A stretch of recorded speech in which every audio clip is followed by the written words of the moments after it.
All right. Hello, everybody. We should be live. Yes, we are. Hello, guys. So, the Montreal Canadiens played last night against the St. Louis Blues. If you guys are wondering why I didn't go live last night's game, I will explain. Because in my area, we had really bad weather. There was a lot of freezing rain.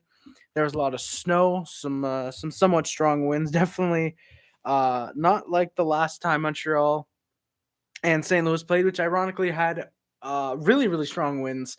So apparently the weather does not like when the Canadians and Blues play each other. It's very surprisingly they don't like when the Blues and Habs play each other. Um, but yeah, the Canadians they ended up winning tonight.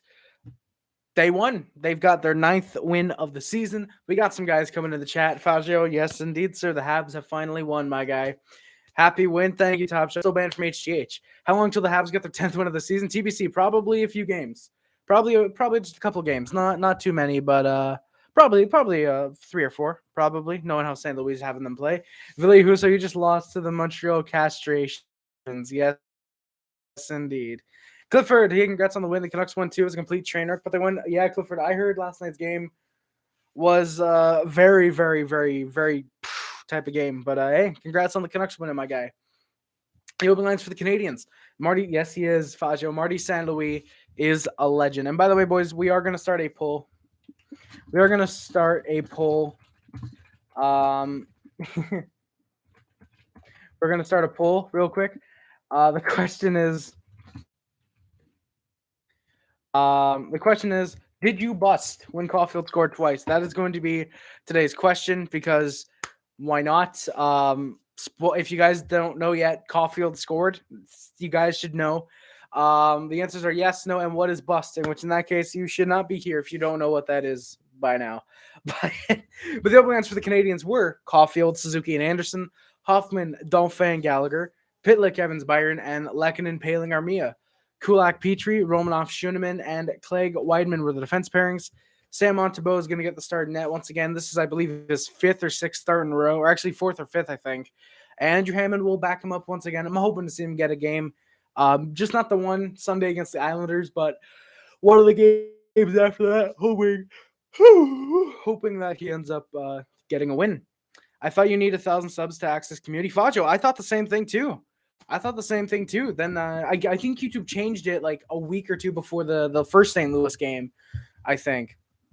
But yeah, apparently, I think it's to access just straight up posts because the community I feel like is something that anyone can post on. I think if it's like what the community used to be, the community tab used to be, but I think it's for like posts for when you put it on the front page of your YouTube. I think posts when like you can see your different sub posts. I think that's 1,000 subs because I think that's with because I'm pretty sure that's with no, because it says create a post. Yes, no, I'm dumb. Yeah, no, that's just posts. I'm stupid. But yeah, the opening lines for the Blues were Shen, O'Reilly, Kairu, Buchnevich, Thomas, Tarasenko, Sod, Barbashev, Perron, and Kostin Joshua Sugfist.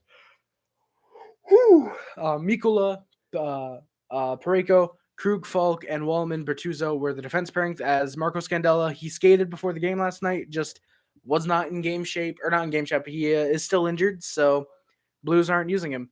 Ville Husso was set to get the start in net for the Blues, or was set to get the start. He would, and Binnington backs him up as Ville Husso has kind of taken the net from Binnington. He's had an incredible start to the year. I think it's like 11-3-2 or something like that. Incredible numbers, and what ended up losing. Before the game, I have to talk about this because I didn't do a stream on this. The Tyler Toffoli trade. Tyler Toffoli is traded from Montreal to Calgary in exchange for Tyler Pitlick, a prospect who I forget his name, a first this year, and I believe it said a fourth this year.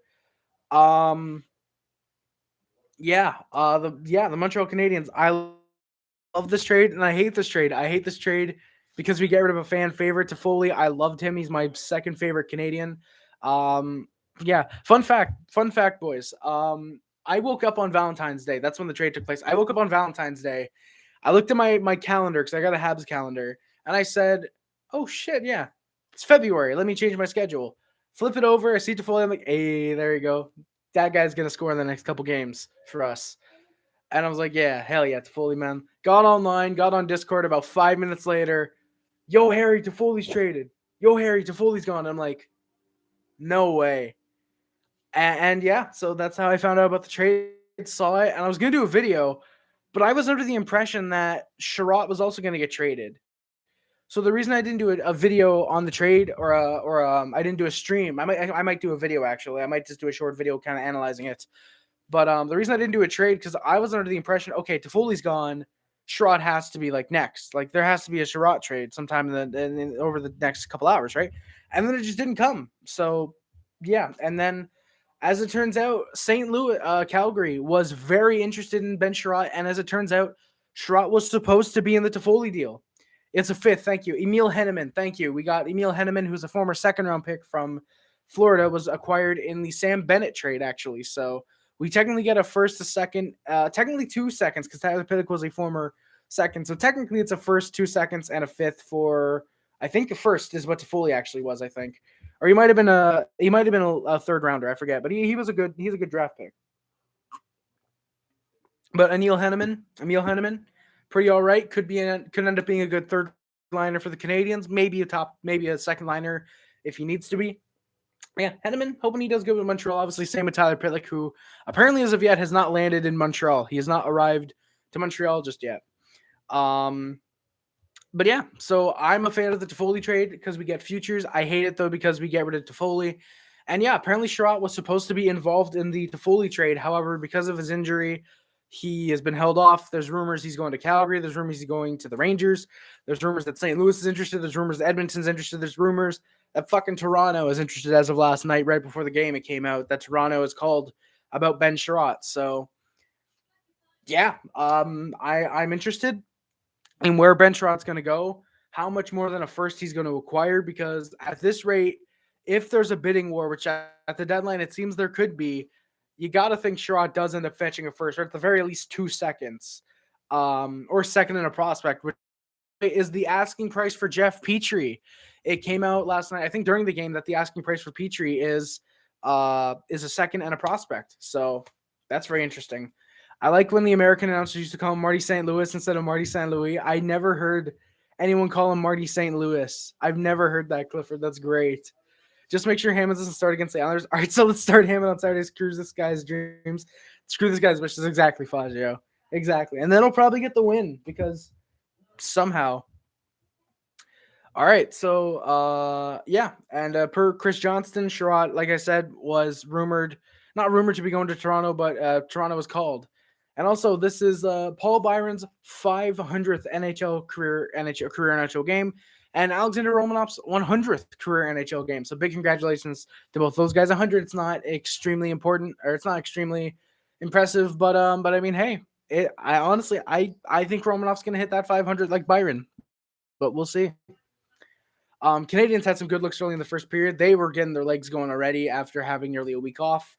They're actually having 3 days off now, today and tomorrow. Sorry, they have 2 days off because Sunday is when they're playing next, and it's against the Isles. It's a 2 p.m. start time, 2 p.m. EST Eastern Standard Time, and 3 p.m. Atlantic. So if you want to watch that game, just be wary. It is an early game. Thankfully, not 2:30, so I'm probably going to be up before the start of the game, but you never know. Blues had some good 2-on-1 passes, but they just weren't able to connect. Habs then went to the power play. Bertuzzo gets called for interference as Galley was slid into Husso by Bertuzzo, and then some light cross checks. Canadiens have some chances. Galley connected with Suzuki, but just gets saved by Husso with the pad. 0 for 1 on the power play tonight. One thing I want to bring up tonight, Ville Husso was incredible last night. Ville Husso was really, really good. There were a lot of chances where I thought, all right, Montreal should win this. Or Montreal should get a goal here. Montreal should get a goal, and then they just wouldn't because Ville Husso was very, very solid. What if I do like this? Oh my God, I look so cool. Let's do this for a minute. But 0 for 1 on the power play. Actually, what if I do it? Oh God, this is gonna. Now it looks like I'm in a goddamn neck brace. Donate to me, PayPal in the description. But we'd score after the power play. Paul Byron gets his first goal of the year from Artturi Lehkonen. Jeff Petrie, big night for him, right in front of the net. Okay, I'm actually not going to do that because I feel like I'm breaking my goddamn headset, so I'm not going to do that anymore. Um, I'm just having some fun at this point. There's no one in the chat. I'm just having fun. Byron actually loses man coverage on Byron, which allows him to get free in front of the net and allows him to score. So it's 1-0. Montembeau that makes a very big glove save, which is pretty much on a 2-on-1. Pretty much. I believe it was Kulak or Romanov, one of those guys lost their man, but Montembeau with a big glove save. Montreal through the trade deadline. All right, so we got our first two Calgary first, two Edmonton first, two Toronto first, a Minnesota first, a St. Louis first, and a Carolina first. Not much as we wanted, but it's fun, I guess. Pretty much, Fazio. Pretty much. We're going to sell off fucking everybody. Pretty much, Fazio. I'm hoping that's somehow the case. We'll see. Canadiens then had a very nice defensive play by Byron in his own zone, or by Evans, sorry, in his own zone. Evans is a very, very good defensive forward. I'm really liking what Evans has brought to the table this year, and I think that extension's looking great already, even though he's still technically on his DLC, last year of it, actually. Blues had a few speedy chances. Monty made some saves. Suzuki's line had some really great pressure. Anderson and Caufield nearly scored. Anderson especially had a great chance. I believe it was near top shelf, I think. Then there was some coincidental minors. Anderson gets called for roughing and a blue gets called for interference. I think it was Pavel Buchnevich, I think. Yeah, just some rough stuff going on. This game was oddly physical. This game oddly had a lot of animosity for some reason.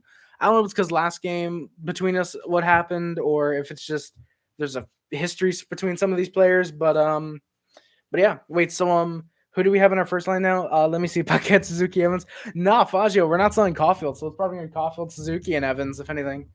Who do we have on our fourth line? Shooter McGree. Who is this guy? Exactly. pretty much, Fazio. That's pretty much what's going to happen after the deadline, man. All right, where am I? Coincidental minors. Canadiens pressured in the blue zones. They were looking for some tips and rebounds on shots. They were kind of spotting Husso was kind of giving some rebounds out. Unfortunately, would not end up actually scoring on many rebounds. A lot of the goals we scored kind of had to be perfect shots or just, all right, yeah, there's no way Husso could be blamed on that, you know? Then Hoffman lost an edge near the boards. Habs get an accidental offside with Byron entering the zone. Caufield and Suzuki that had Caufield and Suzuki nearly had a 2-on-1. There was a nice pass off. On a 2-on-1, nice pass off. I don't know what I meant by that. Caufield nearly found Kulak for the back of the net. He was looking way more confident. Caufield, since Marty St. Louis has taken over as the Canadiens head coach, has been incredible. He's looked really damn good. He's looked like one of our best forwards. And the fact, spoiler, that he is now goal per game under Marty St. Louis, I'm more than happy with that. Canadiens had some more push. Blues got on the offense, but we were very, very well defensively. Then the Canadiens go back to the power play. It's a blue to the box for tripping, and it's a shorthanded goal. Paling breaks his stick to get one. Blues very smartly all shout out 4-on-4 because Paling's going to the bench to get a stick. Peachy tries to defend a 2-on-1, but he's not able to. It's kind of the same thing that happens in the overtime goal. Robert Thomas gets to tie the game up. 0-for-2 in the power play tonight. The only reason I'm happy about Robert Thomas tying the game is because I just bought a Robert Thomas marquee rookie on eBay for about $1. So I'm very happy about that. In the final minute, though, Canadiens get some speedy chance, some speedy looks. Oh, yeah, by the way, the game-tying goal came with about a minute and a half left in the period, or about 2 minutes left or so. Canadiens had some speedy chances. Caufield and Anderson get a near chance from Kulak. Kulak was very much in the rush. In the first period, the defensemen were very much up in the rush. Kulak was going near the net line, near the trapezoid. It was really, really interesting seeing our defense get up in it, and I was really happy with that our forwards were allowing the defensemen to get up, and the defensemen were that confident to get into the rush and join in trying to create those offensive plays. And it would somewhat happen throughout the rest of the game, but not nearly as much because we definitely needed to start defending more. And what about our defense pairing? Mayu, Fairbrother, Ouellette, Brooke. Exactly, Fazio. I mean, I don't think we're selling off any of our prospects, so it's probably still going to be Romanoff. But yeah, Logan Mayu might get some games at the end of the year if we literally decide to sell everything, which would be very, very fun. Shots in the first period were 11-9 Canadiens, but it's all tied up 1-1. Canadiens then had some pressure early in the second period. Laurent Dauphin's line had some chances. Hoffman and Scheneman actually had some good looks. Scheneman almost got his first career NHL goal. Hoffman had a nice blast. Montembeau then lost track of the puck, nearly kicks into his own net. It was about that far off from getting in, but thankfully just slid by the post on the right side for the Canadiens. Canadians look good. I was really enjoying how they were playing. There was not much dump and chase. And when there was, we were dumping it in and always had someone coming on the other side to grab the puck for us. We always had that. We had that dump and chase. We were grabbing the puck. We were going for the offensive chances. We were not trying to hold back, play defense, get about 20 shots, be lucky to score 3 goals, Montreal Canadiens break the record for most picks in one draft for 43. Fazio, what is the record for most draft picks in one draft? I actually wonder that. What is the most picks in one draft? It has to be.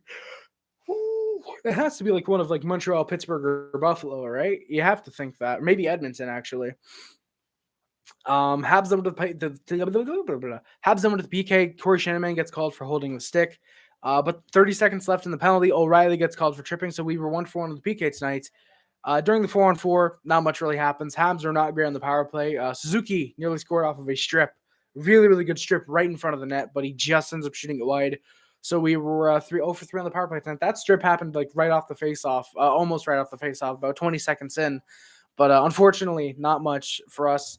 Kind of have to complain a little bit there because, and Suzuki missing wide, I'm fine with that. He's shown he's a good shooter. That was just one instance where he didn't hit the net. But for me, I was a little bit concerned that the Blues were not just content dumping it out. Guy's there, he's looking for something instead of just, all right, got the puck, shoot it out, got it, and then, oh shit, it's stripped off me, That's something that if I were a Blues fan, I'd want more of is don't fucking wait for a pass out, just go up, shoot the puck out. If you can get a shorthand chance, then you go for it. The most number of first-round draft picks in 1 year by one team was 5, done by the Canadiens in 1974, or done by the Montreal Canadiens in any goddamn game I've played with. I've played franchise mode in pretty much. But damn, only 5. I'm surprised it's not like 6 or 7. I'm honestly surprised it's not around that number, but 5 done by the Habs in 74. Hell yeah, Montreal. Let's go. Holding all the records in the yearbooks. I'll drink to that. I'll drink to that record. All right, so Armia actually then had a really good defensive stick against O'Reilly. I believe he was trying to pass or shoot, but Armia good stick against O'Reilly's to not let him do what he was trying to do. Then the Habs going right back to the power play. Crew gets called for a cross-checking. Hoffman gets a nice one-timer away. An Anderson shot just sails wide over the net and almost allows the Blues to get a shorthanded chance. I believe that's 2 games in a row he's done that, where he's tried to go short side instead of just going to the opposite side, and he ends up trying to snipe it basically, and ends up shooting the puck wide and gives the other team a chance, shorthanded. And I'm not a fan of that with Anderson. I think he's a great power forward. He's a great player. He just needs to kind of look for those dirty goals rather than the beautiful snipe, in my opinion. Canadians then had more pressure. Blues were starting to figure this out a little bit more. So, yeah. I don't know about most draft picks in the draft. Fajo, it's probably easy. You probably just look it up. But, yeah, understandable. No one really openly goes out like, hey, I really, really wonder, like it's like if I'm bored, one guy's bored, and all right, let me look this up, or let me research this. Yes, sir. Buffalo's the king of the draft in 74. Yes, Taro Sugimoto, my guy. Oh, shit, yeah. So a lot of history happened that year. Taro Sugimoto, fucking 5 first-round picks is in the history books. I did look it up, and there was nothing really, Fajo. I'm surprised by that. Maybe I'll look that. Maybe I'll do that. See, I knew Caufield wasn't a bust. He just needs a better team. You knew guy would compete. Yes, exactly, Joey Murray. AKA, he just needs a better head coach. Marty St. Louis is definitely going to help out Cole Caufield. They're both very small, similar players. St. Louis, I think, is going to work better with because here's the thing. St. Louis started his career as a bottom 6 forward and developed rather quickly, honestly, into a superstar in the NHL.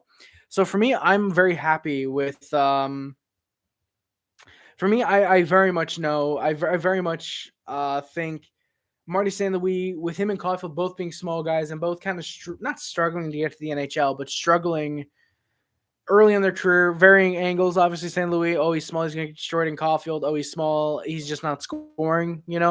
I think St. Louis is really, really going to help out Caufield, and he has so far. Caufield has seemingly restored his confidence in Montreal. He is Cole Caufield has just kind of come out of the woodwork. 4 goals in 4 games. It's just crazy.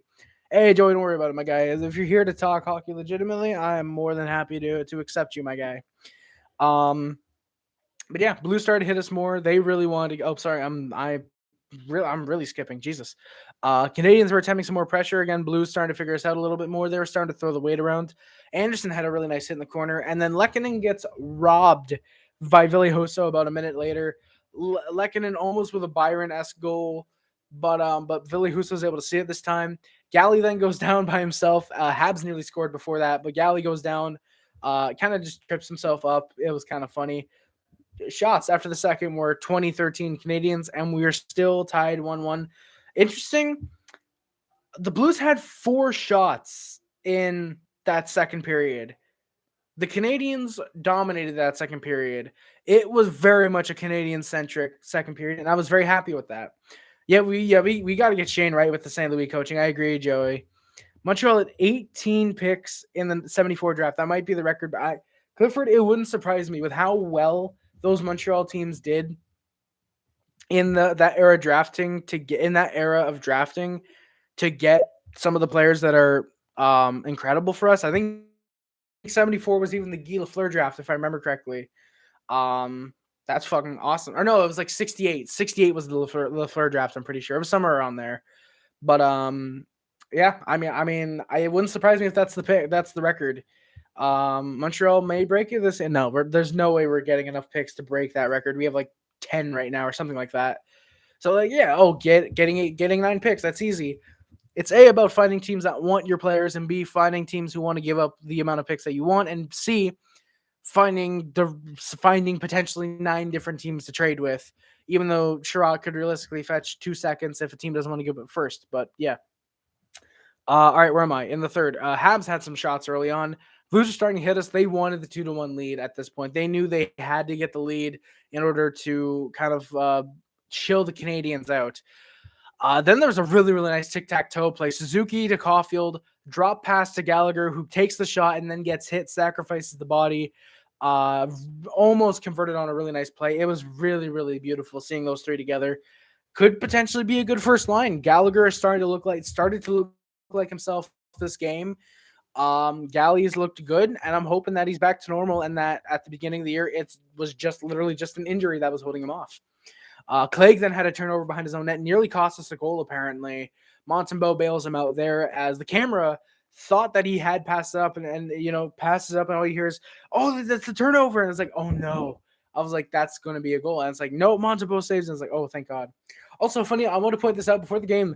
They showed a graphic like for the game, like, oh, Blues, Canadians 0-0, whatever. They already had Canadians leading 2-0. right before the game started, when they put that up, they showed Canadians leading 2-0. I was like, hey, that's very nice. That's awesome. We're leading 2-0. So that was funny. But yeah, unfortunately could not stand. Unfortunately, the game had to start 0-0. I mean, hey, at this point, you might as well give the Habs a lead because they're just gonna fucking blow it anyways. You might as well just give them a lead and say, hey, Habs, you have these goals already. Just go out and build on that. It's probably fair for the rest of the league anyways. Kind of missed Toffoli though, but we will prevail. Joey, yeah, I love Toffoli. It sucks having to see him on February and I think July for the calendar. But hey, I love Toffoli. He's a fan favorite. I'm gonna wish him well in Calgary. I hope they win the goddamn cup this year. I'm gonna miss him for sure, but you know what? Hey, for sure we are going to prevail. No doubt about it, my guy. No doubt about it. Habs him to the power play. Caufield gets high stick in the eye. He thankfully looked all right. That very much looked like kind of what happened with Johnny Boychuk. When I saw Caufield down, I was like, fucking call that. And they showed the replay. I was like, oh shit, that's Boychuk. It very much looked like the Johnny Boychuk thing, what happened with him and Dano. But thankfully he looked all right. I'm happy he stayed in the game because holy shit, if he didn't, just imagine what happens if he doesn't. Habs didn't get much at all. Habs didn't get much at all, unfortunately. Craig Berube complained actually right when the penalty was called that the penalties at this point were 5-1 for the Blues. Or the power plays were 5-1 Canadians, I should say. Yeah. How much you want to bet Leafs don't pass first round? Joey Murray, probably about $20 if I had $20. Yeah, I'd probably go $20 on a bet out of that. Fun fact, out of all their 18 picks, the number of All-Stars the Habs drafted was 0. Really, Fazio. That's amazing. I mean, to be fair, when you're in an era of probably like Guy Lafleur and whoever else the Habs had, it was kind of hard to be an all-star at that stage for the Canadians unless you were one of the big players from them already. Joey, you're a Leafs fan, right? I can't tell. You have a Mickey Mouse profile picture. It looks like I'm a fan of that. Big time fan of that. Is it my pick already? Oh no, I'm dumb. It's just a guy messaging me. All right, sorry, boys. So yeah, the Habs back to the power play, but it was 0 for 5, like I just said. Habs get a few more looks, but nothing coming for them in terms of goals. Oh, he's a Hawks fan. Thank you, Fajo. Hawks fan. Appreciate it. But yeah, Craig Berube, like I said, complained that the penalties were 5-1 for the Blues, or power plays were 5-1 for the Canadians, I'll say. And it would work, as we're going to get to in a little bit. It worked. There was a delayed penalty to the Canadians. Blues have a shit ton of pressure. They got chances. Habs going to the PK. It's Petrie called for holding. And it's at this point I thought, oh my God, Petrie's not been visible much. He's been playing okay. I take that as he's been playing okay. This is where he costs us the game, right? Tarasenko hits the post. Blues with pressure. 2 for 2 in the PK tonight. And we're right back to the PK. Not even a minute later, maybe 30 seconds later, Romanov gets called for tripping. Blues have big pressure, but there was no goals. For about 5 minutes, it felt like the puck was in the Canadian zone pretty much. I'm a Habs fan. I was trolling a while back. Never would be a Leafs fan. Thank you, Joey Murray. Appreciate it, my guy. But yeah, 3 for 3 on the PK tonight. Like I said, it felt like the Blues were going to score during both of those power plays. They had insane amount of pressure. And then they did score with a minute 15 left in the game. Pavel Buchnevich ends it from Tarasenko. What a goal. I thought that was it. When the Blues scored, I was like, no, we fight this hard just to lose for that. Then we pull the goalie because obviously we're down by 1. Why not? Nothing really bad can happen. Galley stops the empty net goal. He gets his stick in the lane. Great defensive play from Brendan Gallagher there. Day Datton, Matt Vachuk, Simp, Jack Olson. How's it going, my guy? Thank you for coming by. And then holy fuck, we tied it. Cole Caufield gets his 4th of the year from Weidman and Hoffman. 2-2 with a wide open net. Massive goal. 8 seconds left. Great passing play. Caufield gets wide open and is able to blast it home. Fucking hell. I was very, very happy with that game. And I busted, as apparently 62% of you guys also did, out of the 8 people that have voted. Just was frustrated with the team, but used to it now. As long as we get in that first round pick, hopefully we don't screw up. Joey, I don't think we will, I mean, if we get Shane Wright, hell yeah. I personally would rather Matthew Savoy because I think we need that big superstar offensive player. Caufield and Savoy together would just be, that would be very nice. I legitimately just got chills thinking of that. And plus with Sean Farrell on their wing, that would be great. But if you get first, Farrell could be the playmaker, Caufield the goal scorer, Shane Wright that two-way forward. I'm just saying, I would be down for that. I'm just saying that. So the shots are 29-28 for the Canadians. It is 2-2 into overtime. Hey, high quality man, how's it going? Your internet is acting weird. That sucks, man. It's not letting you onto Discord, but I can somehow use YouTube. High quality, do you use the Discord app or do you use the desktop site? Because try going onto the desktop site if you use the app. If you use the app, try going onto Discord on your just on your browser. Do the right thing. Exactly, Clifford. Do the right thing. Do the right thing and not watch the Spike Lee movie because I've heard that's really good. But I don't like Spike Lee. He's a fucking weirdo. Yeah, Joey, it would be scary, man. Bro, Farrell, Wright or Suzuki, and Caufield, just the 1-2 center tandem of one of Wright, Savoy or Lambert, and Suzuki is just, I just realized you're not seeing this. That's center depth, and especially with the wing, us potentially having Farrell, Misek, Harvey Pinard, who I think is going to be a really good bottom six forward for us, and potentially that Emil Heineman. And then on the right wing with Caufield, Anderson, and probably a couple other draft picks. And then down the middle, one of Wright, Savoy, or Lambert, Suzuki, Dvorak, and Evans, man. Whew, fuck. Joey, yeah, next year, man. I mean, that's the plan. Not to be like this bad, but like that's the plan is to keep tanking, for a few years. Hope the lotto goes our way, and just hope that we can be bad enough to just straight up get Connor Bedard. Dude, if we could have like a first line, just imagine somehow a first line of like Sean Farrell, Connor Bedard, Cole Caufield, a second line of like Shane Wright, Nick Suzuki, and like Josh Anderson or something. Or if Wright can play the right wing, then you get Misek on that second line. A Flames fan the other day was pissed off because now the Habs have more wins than Markstrom has shutouts. Really, Clifford? That's beautiful. So Markstrom has 8 shutouts.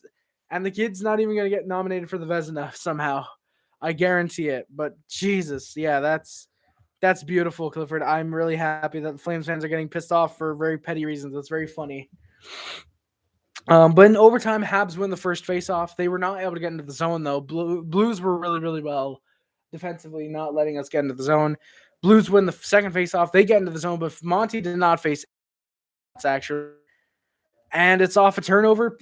Petrie tries to send it to Caufield. It gets turned over. However, the Blues can't hold it. Petrie gets the puck again. He enters the zone. It's a 2-on-1.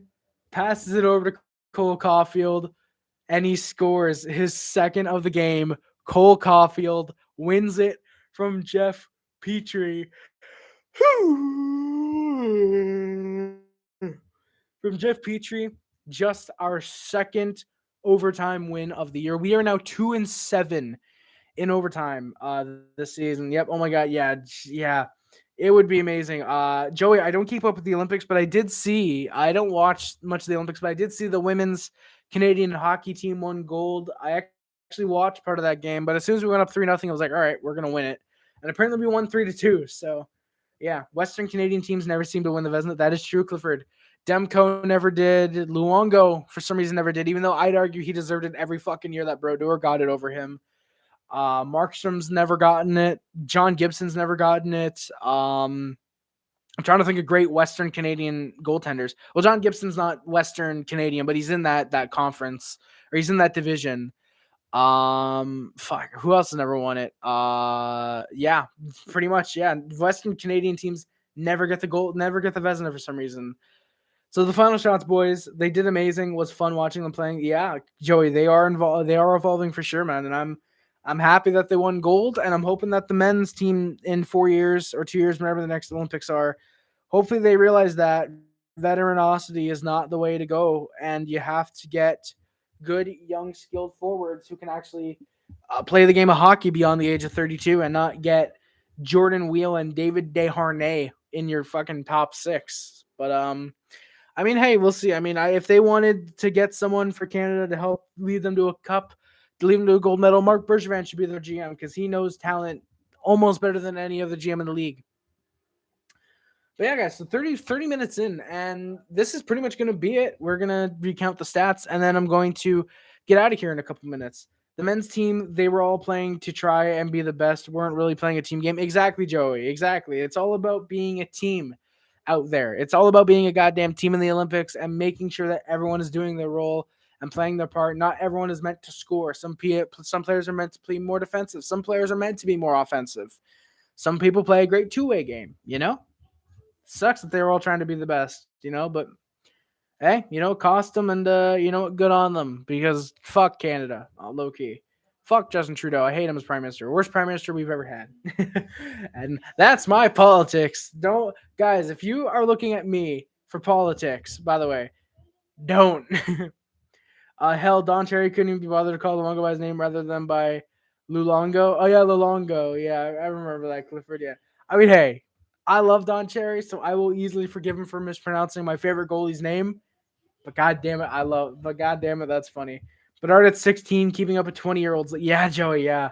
Bedard at 16.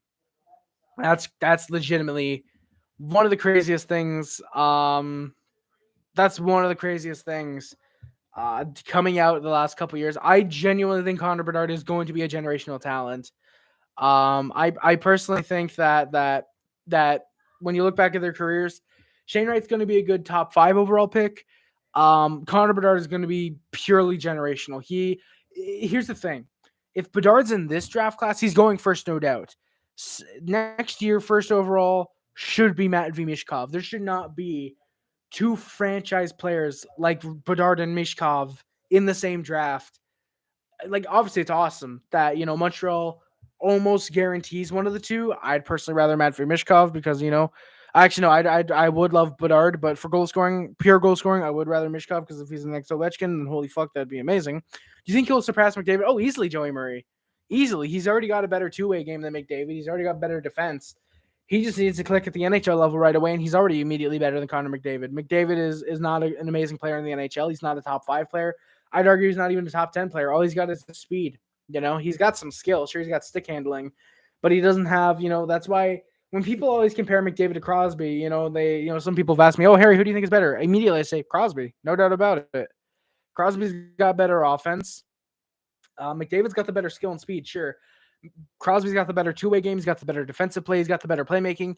He makes the players around him better. You have not seen that out of Connor McDavid. When he's playing with guys like Jujhar Khaira and Zach Kassian, are not immediately becoming,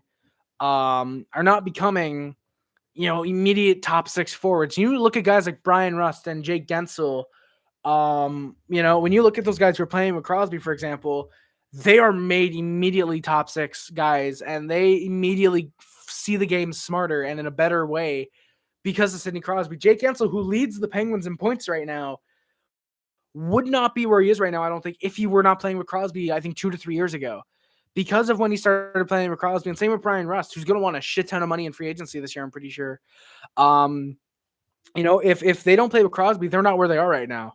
You can't say the same about guys who play with McDavid, Crosby is meant to be a leader. McDavid is not a leader. McDavid is not even worthy of being the captain of the Edmonton Oilers, in my opinion. Crosby, I think if Crosby were to leave Pittsburgh, I'd be very, very happy if the Canadiens could somehow grab him, honestly. Even though we're a tanking team, I'd love to see Crosby in a Habs jersey. Yeah, Bedard has 54 points in 36 games as a 16-year-old. Clifford, yeah, man. I'm telling you, he's the real deal.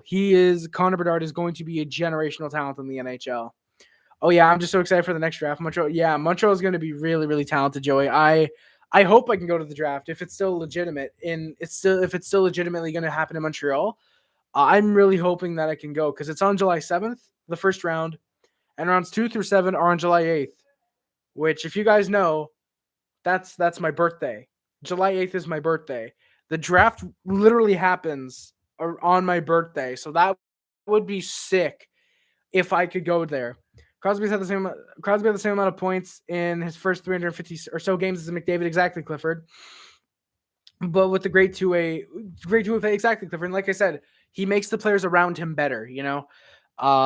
Crosby makes everyone around him better. Hey, Jacob, no problem, man. No problem for eater. No problem for eater. No problem for eating, my guy. No crime. I'm not going to punish you for that. Don't worry, my guy. But thank you for coming by, man. Crosby would go to the Habs if not Pittsburgh. It's fair team. Yeah, Joey. I could see him. I mean, it all depends. Crosby can't just go to the Habs and say, oh, I want to play for you. It's also if Montreal wants to offer him a contract. Though, if Sidney Crosby comes to your team and saying, hey, I want to play, you fucking give him a contract. He's one of the best leaders in the NHL right now, if not of all time. And I think he'd be a great leader, I've seen a lot of Habs fans saying like, oh, you need to absolutely tear everything down. You need to tear everything down. But I agree with some that are saying you need a few veterans on the team to help and lead this team, which is why I think we're probably going to keep one of, maybe Galley if he wants to stay. If he wants to leave if we're in a rebuild, then yeah, get him out of here. I think we're going to keep Anderson. I do think we're going to try and get some type of defensive leadership. I think Savard is probably gone in the offseason. And if Crosby goes to free agency, because I think his contract is either over next year or this year, Sidney Crosby cap friendly. But if Crosby is either done either this year or next year, I could see Crosby maybe wanting to come to Montreal and be in that leadership role, be a second line center to Nick Suzuki, maybe even third line center to Suzuki and Bedard or Wright, or whoever we get in this year's draft. Because I think it's like no doubt we're going to go for a center. But yeah, with the Canadiens, it'd be great to get Shane Wright, but guys, to get Sidney Crosby. But I would not hold my breath on it, guys. I would not put money down on the Canadiens getting Sidney Crosby. True. Also, yeah, Price does have no plans of switching teams. Yeah, And Joey, yeah, great offense with Price, man. Joey, we would probably have won a cup by now if we had good offense with Carey Price. Yeah, Crosby salary cap. I feel like his contract expires this year, but it might be next year. I'm looking it up on Cap Friendly right now.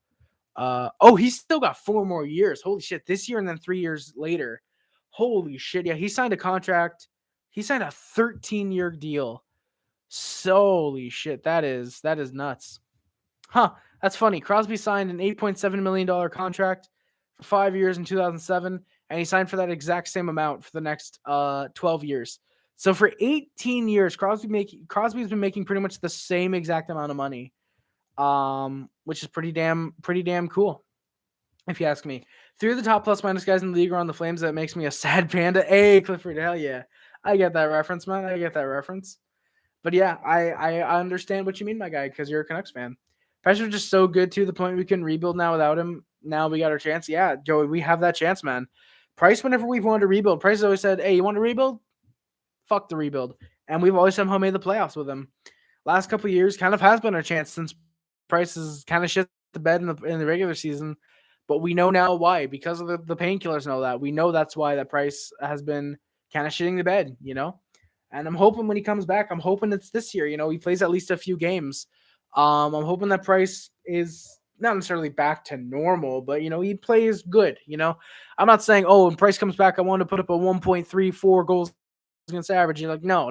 If he puts up a 3 goals against average with like a 900 save percentage, I'm fine with that as long as he just gets into the swing of things. And next year he begins to have a little bit of a better regular season compared to where he's been, which I don't think is really that much to ask for out of Carey Price.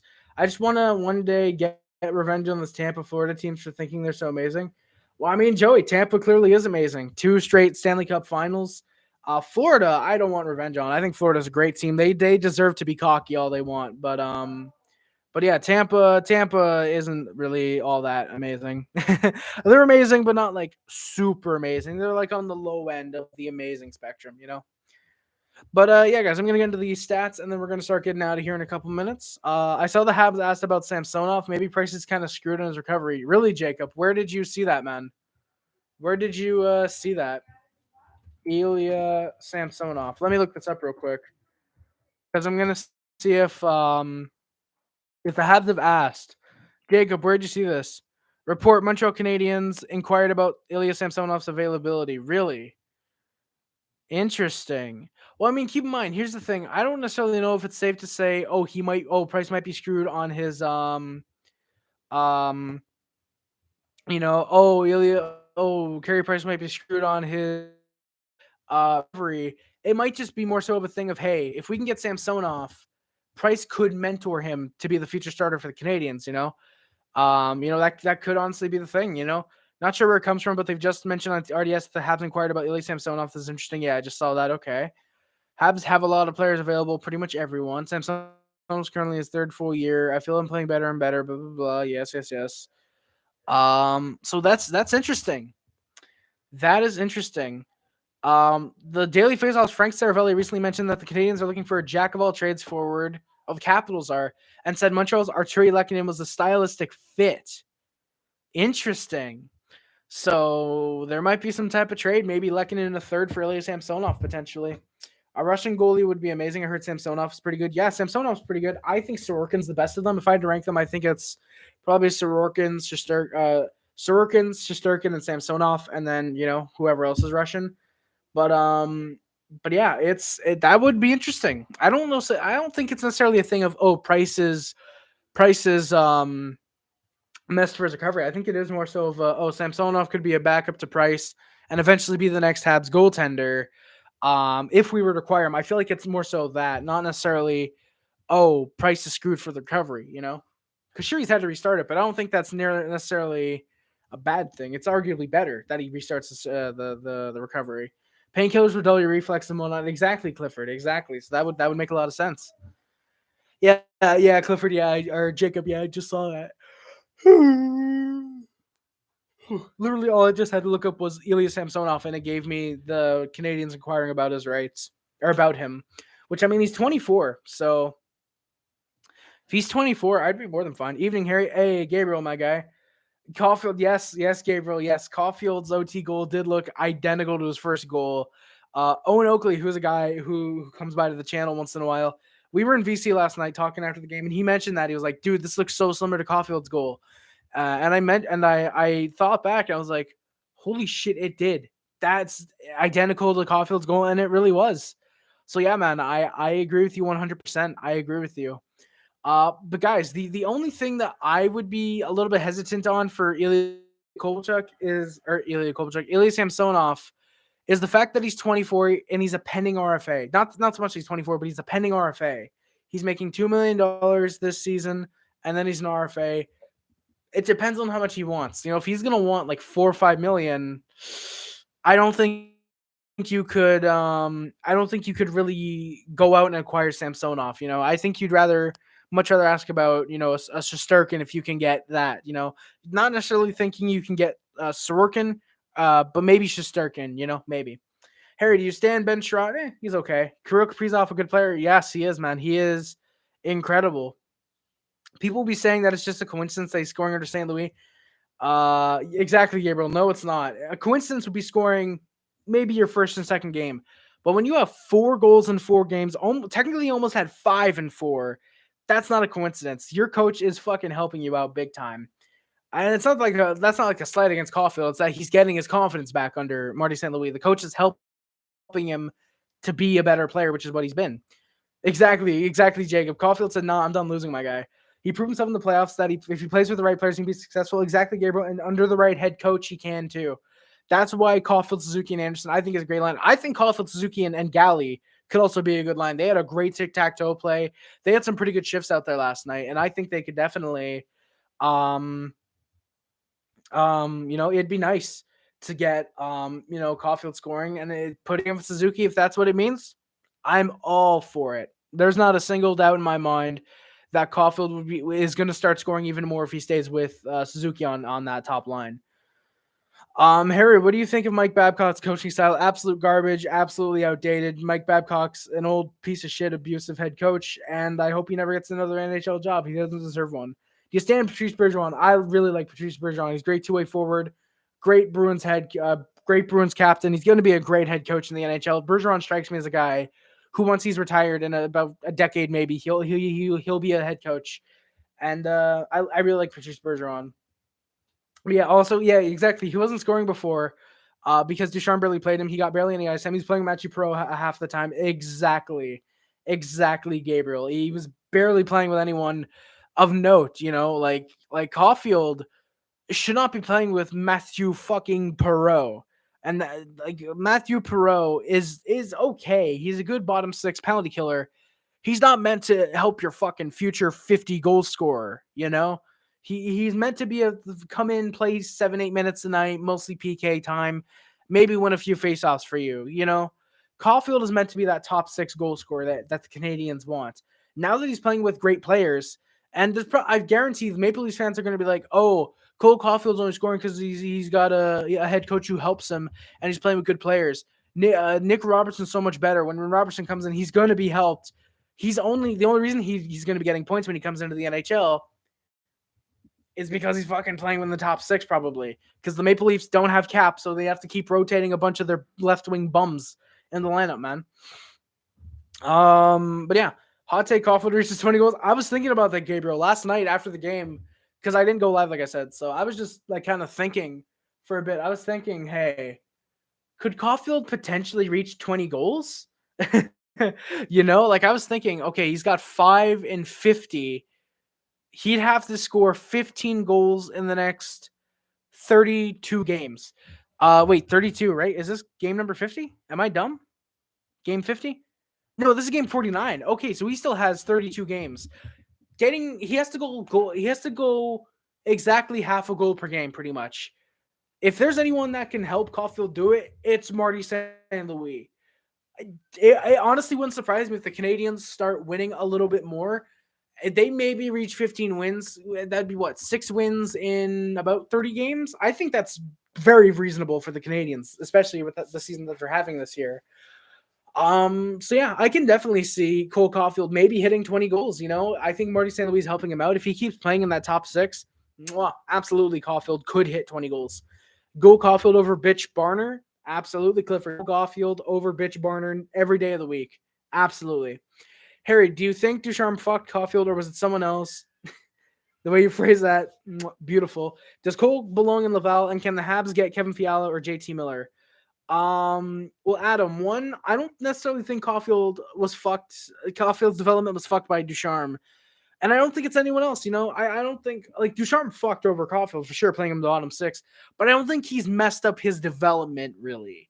I think Caufield playing in the NHL was a great idea. It's just in execution with Ducharme did not end up playing well. Did not end up playing well because Ducharme was a defensive coach, and Caufield needs an offensive coach. And that's not saying, oh, if Caufield's on a team like the Islanders, he's gonna fail. He's just not gonna put up points because he's under a very defensively minded system with Barry Trotz. Does Cole belong in Laval? Absolutely not. Could the Habs get Kevin Fiala or JT Miller? If we're in a playoff spot, maybe. Kevin Fiala, maybe, but I would much rather a JT Miller personally.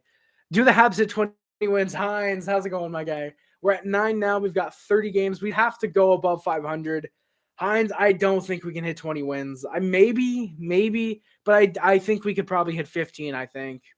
See, people were calling him a bust, yet he was stellar in the playoffs, especially in the Vegas series, indeed. A bust player wouldn't play that good. Exactly, Gabriel. Like, people look at guys like Alexander Daig as a bust. Hot take, I don't think Daig is a bust. Anyone who scores 350-point seasons is not a bust. Like, sure, should he have gone in the mid to late first round of that draft if for what he produced? Probably. Did he deserve all the hype that he got for being a French-Canadian player? No, absolutely not. Was he going to live up to that? No. Irregardless of whatever team Daig was on, he just didn't want to play hockey, He wanted the money for family and whatnot, and that's understandable.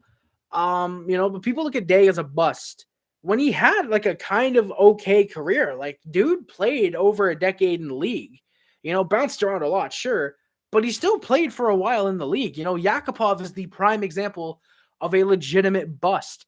Played 4 or 5 years in the league and got a career high of like 25 points or something like that, and did that once, I think. So I don't understand why people are calling Caufield a bust, because for me, I don't think you can actually call someone a proper bust. Like, you can obviously joke around like, oh, this guy's a bust. You can joke around that, like you could joke around and say, oh, Shane Wright's a bust. He hasn't even made it to the NHL yet. You can do that funny enough. You can have that funny little meme, but like to legitimately call someone a bust, I don't think you can do that until about 25, 26. I agree with the hockey guy on this. He says I might be messing this up, but for forwards, you can't really call them a bust until about 24, 25, defensemen about 26, 27, and goalies about 27, 28, because goalies and defensemen tend to develop a lot later than forwards. Forwards can come into the league and tear it up immediately. Defensemen and goalie tend to need some caring to them, Habs biggest bust was yes, Doug Wickenheiser. Didn't we pass up on Denny Savard to pick him? JT Miller has to be the top rental for any team. Clifford, with apparently how the market is, apparently it's Ben Sherratt right now. Apparently Ben Sherratt is the top rental for any team, which is fucking hilarious. Rob Schremp was a bust. Yes, he was, Hines. Wasn't Rob Schremp like a 5th overall pick, I think? He was something like that. Damn, Rob Schremp. That's a guy in my league. He's doing what? Oh, god damn. All right, boys. So live reaction. I'm trying to get a marquee rookie, Philip Forsberg. The bid just went up to $3.25. Yeah, no, I'm done. Jacob, I don't think you can say Galchenyuk was a bust. He had a 30-goal season. He's had some 50-point seasons. I don't think you can really say Galchenyuk is a straight-up bust. For 3rd overall, were there better players available? Yes. Did he? Hines, I literally can't bid $5, man. I have $7 in my bank account, in my PayPal. I want to get there's a bunch of other things that I'm looking at over the next 2 days that I'm trying to get. Don't ask how I spent all this fucking money in my PayPal. Don't ask, please. I'm fucking addicted to PayPal right now. Goddamn. But yeah, Jacob, I don't think you can say Galchenyuk was really bust. He had good seasons with us. Like I said, were there better players available? Yes. Could we have gone Morgan Riley? Yes. Should in a redraft would Galchenyuk probably go in the mid to late first round? Probably. Is he a bust? No, he's been in the NHL consistently for about a decade. So I think that's pretty damn solid in my opinion. He's a good third line type of guy in my opinion. He just got really, really overhyped because he was with the Montreal Canadiens. Look at Dig stats and HHSL. He turned it around in Chicago now. Is he still a bust? Exactly, Fazio. Exactly. Legitimately, Alexander Dag has turned into a really, really good second liner in the NHL. Exactly, Fazio. Welcome to the HRHSL universe. Low key, I might start a second channel to kind of parody the hockey guy. I genuinely might. I might get like the whiteboard that I have. Oh, it's in my room now. I might put up the board and just go like, all right, so Alexander Day, he's picked first overall in 1993, blah blah blah, and then he comes back to the NHL in 2007 2008. He signs as a free agent with the Chicago Blackhawks. Do it, Harry. That's brilliant. Yeah, Hines, I want to do it for my league, man. I can just name it like the HRHSL guy or something like that. Hines, believe me, it'd be awesome.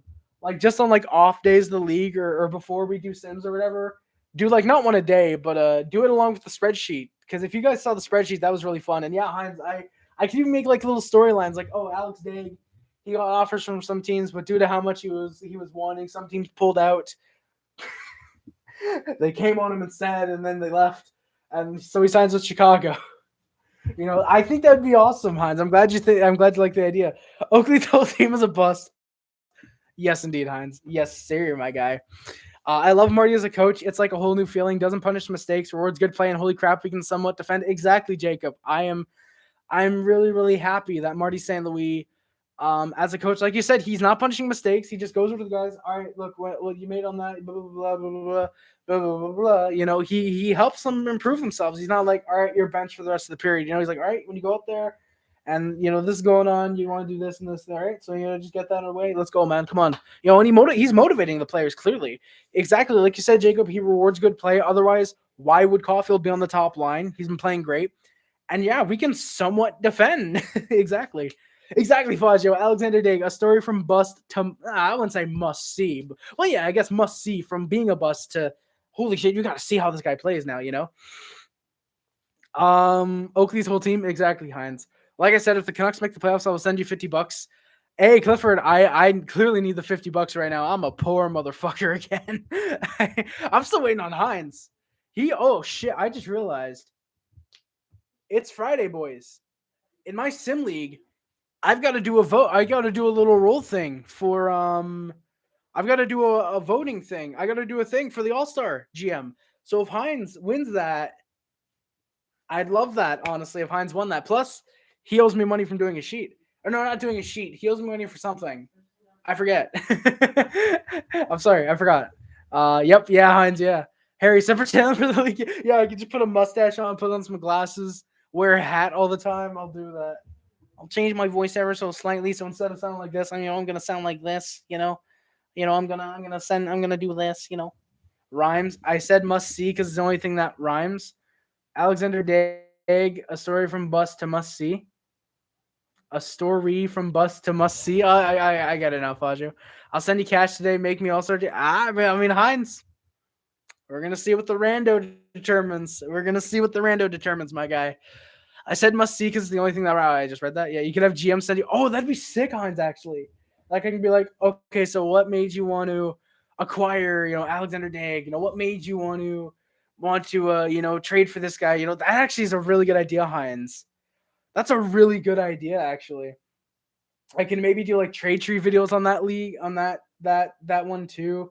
Hell, I could probably do it all on like this channel because it would be a great way to bring in some extra subs. Maybe you could do that. Yeah, it'd be like sick, and be like, because I did one like last night, just like by myself, just in my head, like when I was doing John Scott on the spreadsheet, that sounded very wrong. When I was putting in John Scott's info like on the spreadsheet and whatever, it was like, so he's with Minnesota, gets traded to Pittsburgh, gets traded to Buffalo, gets traded to Ottawa, to Nashville, or to the Rangers, then ends up in Nashville. And it's like, wow, this would be a really good video. And I started doing it myself, and I was like, wow, yeah, that's a really, really good video, So that's really, really fun. That's a really great concept, guys. So thank you guys for investing that in me.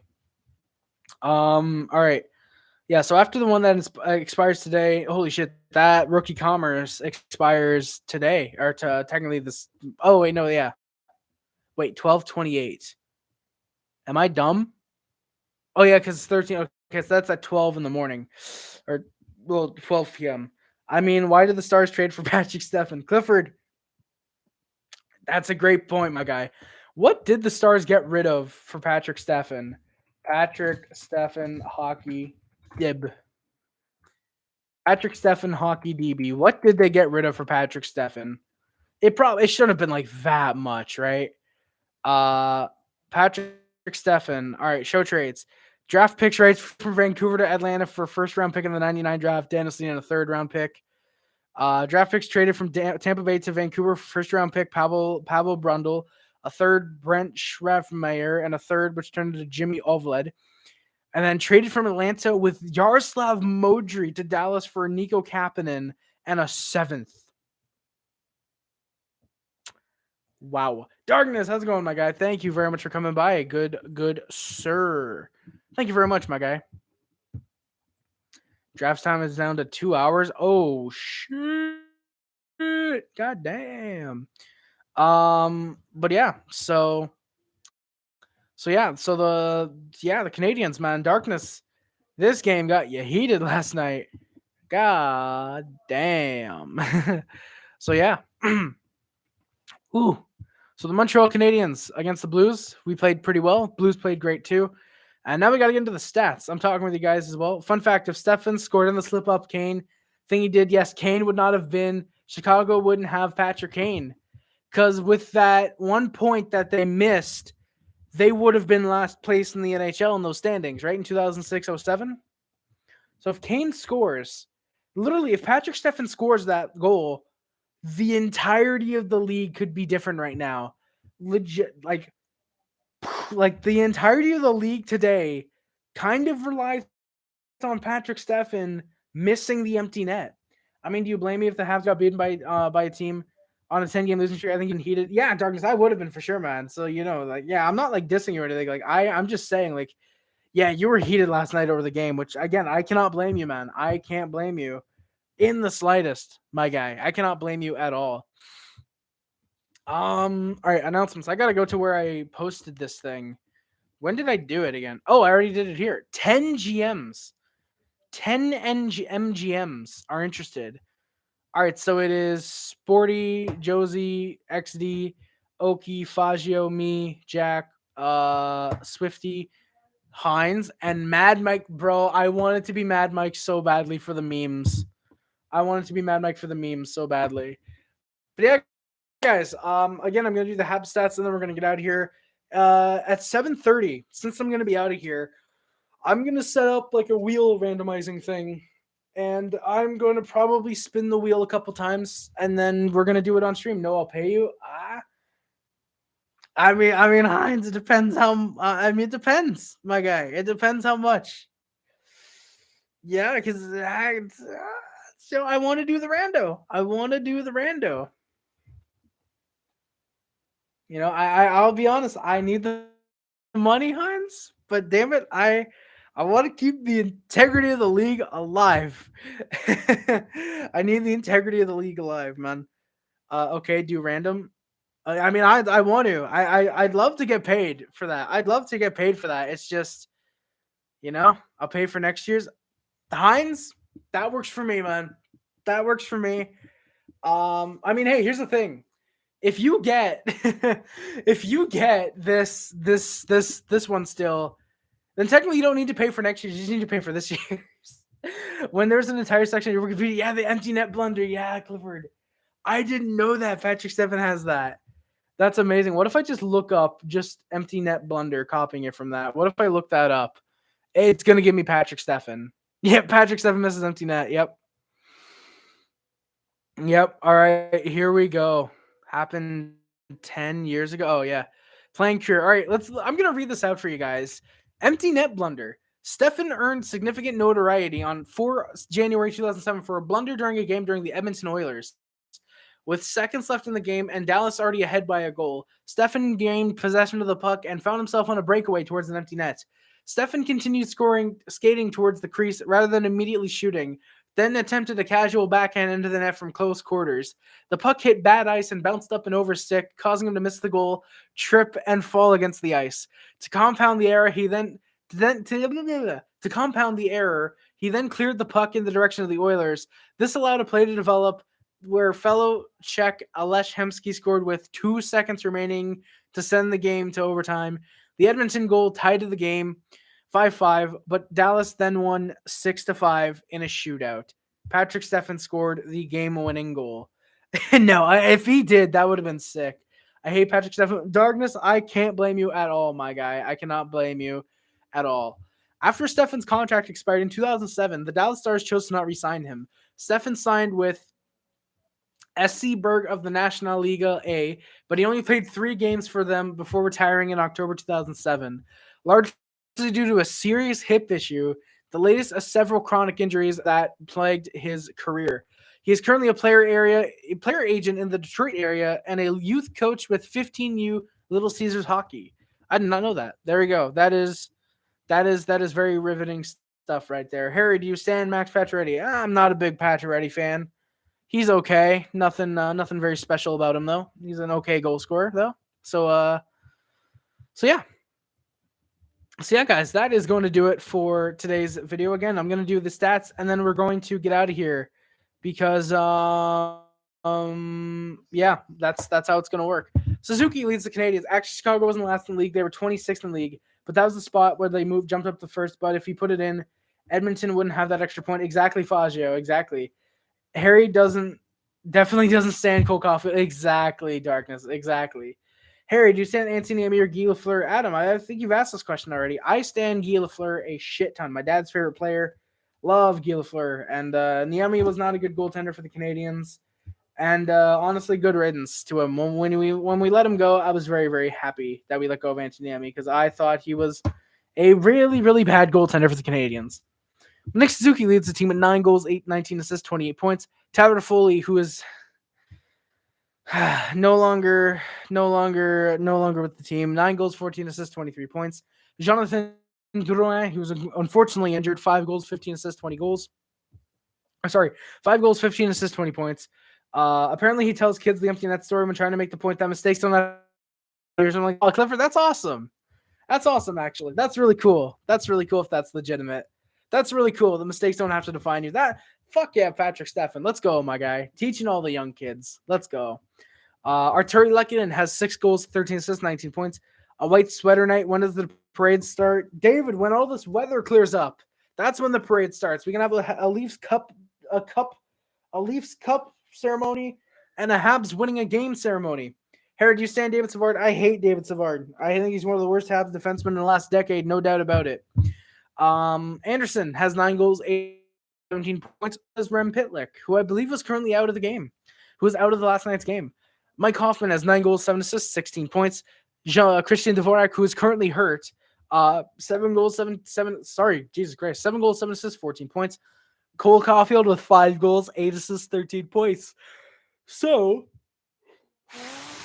the Canucks play the Flames on the 24th. Wonder if Toffoli will have an impact, Clifford? We'll see, my guy. Harry, what do you think of Phil Kessel's speed and agility? Phil Kessel's speed is all right. He's not the fastest guy in the world. His agility is okay. He's definitely more of a power play specialist, but he's okay. I don't mind Phil Kessel. Edmonton wouldn't have that extra point, and Chicago would jump to 25th, and Washington would get into that spot where Chicago jumped up, and they would get Kane. Alex Ovechkin and Patrick Kane, just imagine. Holy shit. Fazio, that is crazy. If Washington jumps up, Alex Ovechkin and Patrick Kane, that is nuts. That is nuts, man. Yeah, Jake Evans, 5 goals, 7 assists, 12 points. Ryan Poehling, imagine a top line of Ovi, Backstrom, Kane. Yeah, Darkness, man. That would be nutty. That would genuinely be one of the greatest things. Harry, do you miss Nathan Horton? Kind of. I kind of miss seeing Nathan Horton in the league. You know, it sucks that he got injured so much and was out of the league by, I think, 2016, technically. So, yeah, I kind of do miss Nathan Horton in the league, actually. I kind of do. But Kaling, 5 6 assists, 11 points. Chris Weidman, 2 goals, 9 assists, 11 points. Brendan Gallagher, 4 goals, 6 assists, 10 points. Brett Kulak, 2 goals, 8 assists, 10 points. David Savard, who's currently hurt, 1 goal, 8 assists. 1 goal, 8 assists, 9 points. Ben Schroff, 5 goals, 3 assists, 8 points. Harry Demas, Andre Markov, absolutely, Adam. Not even just to play in the Canadiens, just overall, I miss having Andre Markov in the league. I wish he was. Anyway, yeah, Harry, you better get on that idea because it would be insane to watch. Yeah, Fazio, it would be, man. I'm sure it would be. Like, whether it's Dag or it's someone like, say, Jaromir Jagr or Mario Lemieux, someone that's in the league now that retired and came back, someone that panned out the way that they didn't in real life. I think it'd be awesome, honestly, for that. That would be really, really awesome to watch for you guys, too. And, I think you guys would love it for sure. Ben Sherratt, again, 5 goals, 3 assists, 8 points. Jeff Petrie, 2 goals, 6 assists, 8 points. Michael Pezzetta, 4 goals, 2 assists, 6 points. Laurent Dauphin and Yoel Armia each with 2 goals, 3 assists, 5 points. Sami Niku, who's currently in the AHL with 5 assists. Mathieu Perreault, 3 goals, 1 assist, 4 points. He's currently hurt still. Alexander Romanov, 2 goals, 2 assists, 4 points. Jesse Leon, Kel Clegg, and Paul Byron each with a goal and an assist. Cedric Paquette and Corey Shinneman each with 2 assists. Lucas Vedamo, Raphael Pinard with a goal. And Adam Brooks, who's no longer on the team, claimed by the Winnipeg Jets with 1 assist. Maybe like how each cup winner won the cup could be a good series. Yeah, Flaggio, maybe. That could be interesting. Like looking at the moves they made each season, seeing what trades, free agent signings. That'd be interesting. Ooh. God damn, that hurts. Oh, yeah, that hurts. That would be really interesting to look at, actually. Wait, Adam Brooks? Yeah, Fazio. Adam Brooks claimed in Winnipeg literally today. You follow Peg City. You follow Nolan Hockey Podcast. He posted it on the Discord. Fazio, how do you not know this, my guy? How do you not know this? But yeah, guys, that is going to do it just about for today's stream. Thank you guys for coming by. And now we're getting viewers. Now we're all of a sudden getting viewers because why wouldn't we when I'm starting to wrap it up? This is very, very fun. Yeah, guys, that is going to do it for today's stream. If you got any comments or questions, by the way, please put them in the chat. I will gladly answer them as I'm doing the outro. But before, the question, did you bust when Caufield scored twice? Yes, wins out 55%. What is busting is second with 25%. And no has a whopping 20%. Hey, Clifford, thank you for coming by, my guy. Thank you very much for coming by. I saw Olsen in the live stream. Yes, you did, Fazio. You saw Olsen in the live stream? Hell yeah, my guy. But that is going to do it for today's stream, guys. Thank you so much for watching. Don't forget to like, comment, subscribe, favorite, sharing, includes when limited to YouTube, Facebook, Twitter, Instagram, Tangles, my name is Harry. So,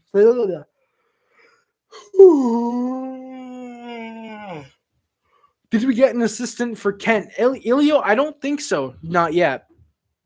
Because here's the thing. Technically, we don't have to because Jeff Gordon is kind of the GM right now. Ken Hughes is learning from him. So in a way, Ken Hughes is kind of the assistant. But I do think maybe getting an assistant general manager would be a good idea. We'll see when that happens. Also, I want to point out real quick, Vincent Lecavalier was hired by the Canadiens for a associate's role, for a role in the hockey operations department, along with Nick Bobroff. Bobroff and Vincent Lecavalier both joined the hockey operations department. So that's also a thing. Hell yeah. So yeah, guys. The Montreal Canadiens, like I said, guys, thank you guys for watching. Don't forget to like, comment, subscribe, and exclusives. I don't think there's exclusives not limited to YouTube, Facebook, Instagram, and everything else. My name is Harris.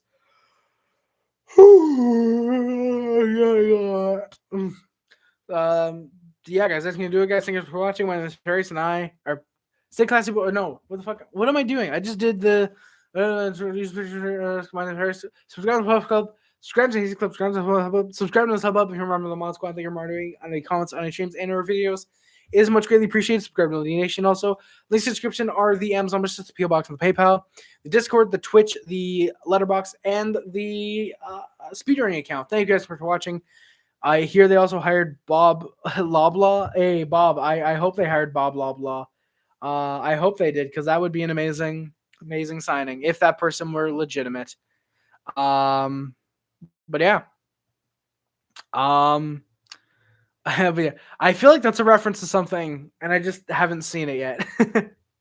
I feel like that's a reference to some type of like movie or something like that.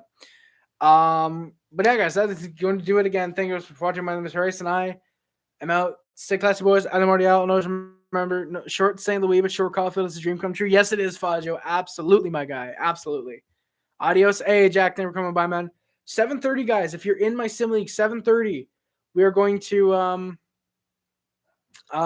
do the lotto stuff. Say that name fast. Bob Lala. Bob Love. Bob Love. Bob Love. I can't do it. Oh, blah blah. Oh, that's great. That's great. That's great. Oh, I love that. That's beautiful. Thank you, Clifford, for that, man. Thank you, Clifford. Oh, that's beautiful. Thank you, my guy. Thank you very much.